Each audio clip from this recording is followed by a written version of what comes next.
এবার স্বয়ং থালাপতি বিজয়ের বন্ধুই ভুয়া বলে আখ্যা দিলেন তামিলনাড়ুর নবনিযুক্ত মুখ্যমন্ত্রী থালাপতি বিজয়কে। তামিলনাড়ুর মুখ্যমন্ত্রী হিসেবে শপথ নেওয়ার পর নিজের শৈশবের অভাব অনটনের কথা তুলে ধরেছিলেন থালাপতি বিজয়। সেখানেই ঘটে যত বিপত্তি, কেননা সেই বক্তব্য ঘিরেই এবার শুরু হয়েছে নতুন বিতর্ক।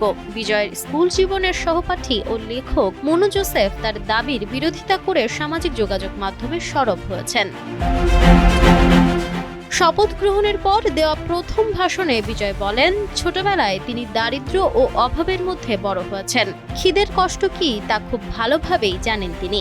সাধারণ পরিবারের সন্তান হিসেবেই তার বেড়ে ওঠা বলেও উল্লেখ করেন এই অভিনেতা। তবে বিজয়ের এমন বক্তব্যকে ভিত্তিহীন বলে দাবি করেছেন লেখক মনু জোসেফ। সামাজিক যোগাযোগ মাধ্যমে দেওয়া এক পোস্টে তিনি জানান, স্কুলে তৃতীয় শ্রেণীতে তারা একসঙ্গে পড়াশোনা করেছেন। সে সময় বিজয়ের বাবা এস এ চন্দ্রশেখর দক্ষিণী চলচ্চিত্র অঙ্গনের পরিচিত পরিচালক ছিলেন।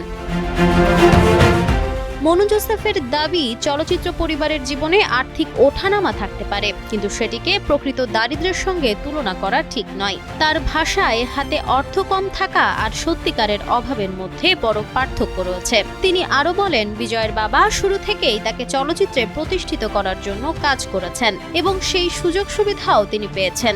তাই বর্তমান রাজনৈতিক বক্তব্যে দারিদ্র্যের প্রসঙ্গ টানা বাস্তবতার সঙ্গে পুরোপুরি মেলে না বলেও মনে করেন তিনি।